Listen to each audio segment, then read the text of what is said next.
Në 5 muajt e parë të vitit 2025, Kuvendi i Shqipërisë ka shpenzuar mbi 2.2 milion euro për mbulimin e pagave dhe përfitimeve të tjera të 140 deputetëve.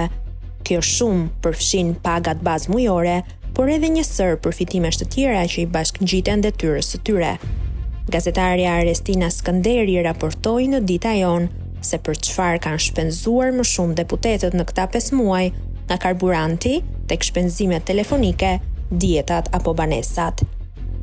Paga zyrtare mujore një deputeti në Shqipëri pas rritjes së bërë në maj të vitit 2023 është rreth 3.100 euro, por kjo është vetëm baza.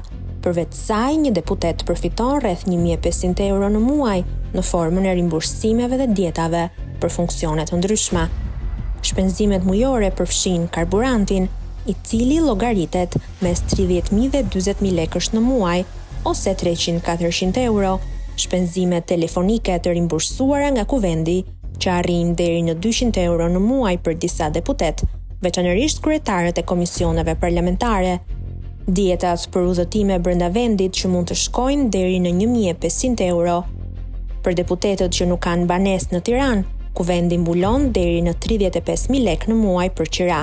Aktualisht janë 21 deputet që përfitojnë nga ky subvencion. Kjo do të thotë se në total kostoja reale mujore për një deputet arrin nga 3.600 deri në mbi 4.000 euro, varësisht përfitimeve që ai deklaron dhe kërkon të rimbursojë.